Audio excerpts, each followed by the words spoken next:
Oh, yes. Welcome back once again, everyone. As you can see, got a new setup here, new backdrop. So upgraded the equipment a little bit, new microphone, all that fun stuff.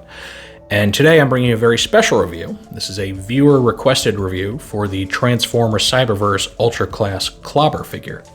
Now I've owned Clobber for a little while now, and I didn't think to do a review for it because I wasn't sure if there was much of a demand for it.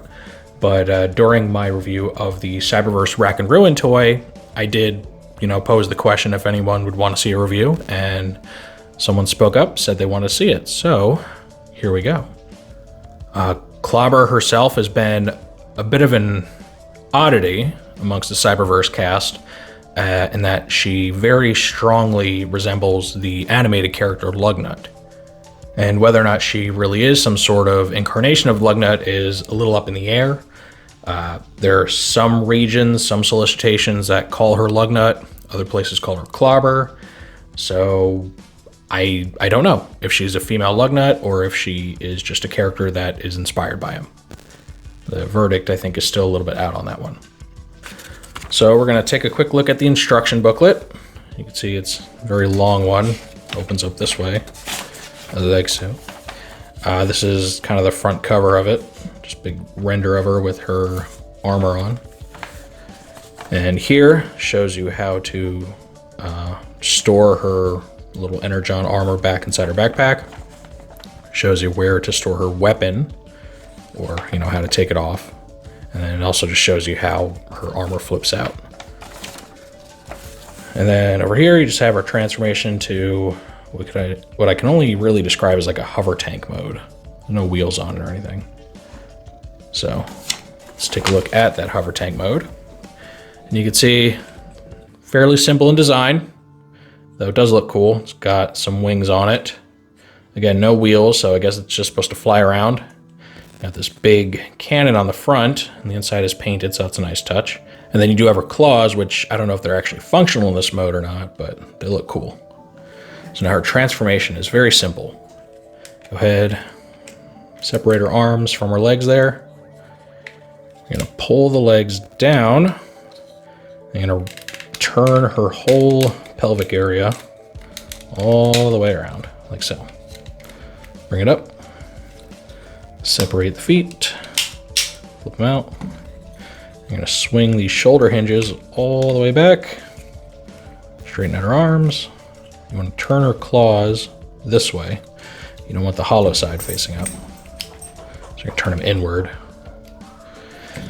Sorry for the background noise, that's my dog who decided she has to be right near me today. And you just flip the head and chest panel down.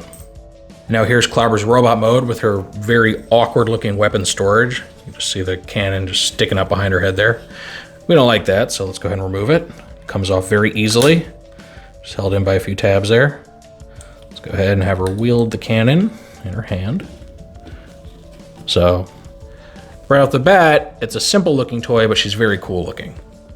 Really get a very strong animated vibe from her, which is, fitting given her design. As far as articulation, she's better than most Cyberverse figures. So she does have ball jointed hips. She does have a single bend at the knee, no ankle articulation. Ball jointed shoulders, elbows do bend. She does have bicep swivel.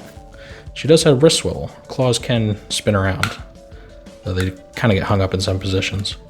Head doesn't move at all, which is pretty standard for this line. And she does, I don't think you can actually articulate her waist in this position. No, it only works when you bend it back. So yeah, there's that. Looking very cool. Now she is, an Energon armor figure. So the way you activate that, you just pull back on her little backpack and just spring loads out, just like that. And just gives her this very cool appearance. It almost looks more like a holographic overlay than actual, solid armor. As if she was, I guess best way to describe it is like the view from inside of Iron Man's helmet, where you just got all this cool stuff going on. But it looks all right. I like the fact that it is very clear, so you can still see her underneath it all. I know some of those armor figures really obscure the features of their toys to where you can't see anything underneath really. So I do like the fact that her big old eyeball is very plainly visible there. I also like the fact that the armor's not too intrusive. It does kind of get in the way of her arm articulation because these panels, they only bend inward, they don't bend back. So she can only raise her shoulders up, you know, yay far with it deployed. So that is unfortunate, but not a huge loss. Me personally, I'm going to display her without the armor because I like seeing the character's face. But it's totally up to you how you want to keep her on your shelf. And yeah, that's really all there is to see for the figure itself. Guess I could do one group shot for you. Here we have Atomic Lugnut from the Transformers animated toy line. Unfortunately, I don't have the original version, so we're just gonna have to go with the recolored one. But you can really see the whole inspiration behind Clobber's design. Obviously the face, the first giveaway, this very cyclopean visage here, and like kind of the segmented mouth that just cuts all the way through her cheeks. I don't know if her chest is meant to evoke his cockpit chest or not. Kind of hard to tell. But she has wings on her shoulders, obviously clawed hands, and then she has like the two-toed clawed feet too. So whether or not she is Lugnut proper, again, who knows, but she really is a good stand-in for the character in the Cyberverse continuity.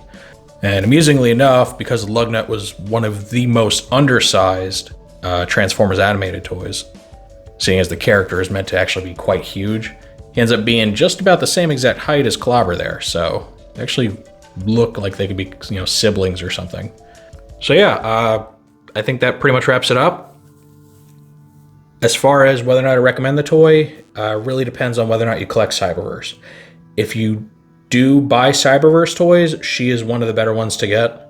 Yeah, she's not hindered by her gimmick in any way. You can just completely ignore it if you want to. She's got way more articulation than most of the figures in the line, and she's just a fun design. And, you know, being an ultra class figure, she's what, 20 bucks, so not overly expensive. So if you like Cyberverse, I'd pick her up. I like her. I also like her as a character in the show because she, you know, more or less matched Lugnut's just kind of brutish thick-headedness, unlike her partner Lockdown, who, despite also being based on an animated character, was absolutely nothing like his namesake. Instead of a cunning, devious bounty hunter, he was just an absolute moron like her. So, I don't know. I don't know why they went that direction, because it seems like a really weird take on the character, but okay.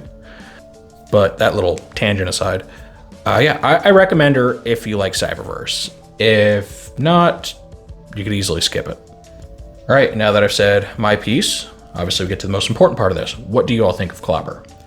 Do you think she shines and, you know, stands out amongst the Cyberverse toys? Would you consider picking her up? Any and all feedback is welcome in the comments section. If you enjoyed this review, make sure to toss it a like. Let YouTube know you want to see more stuff like this. If you do want to see more like this, make sure to subscribe and hit the notification bell so you always get a heads up when I post something new. I thank you for joining me for this look at the one and only toy of Cyberverse Clobber. I have one more planned viewer-requested review to do. That'll be coming here shortly. And with all that said, I will see you all next time.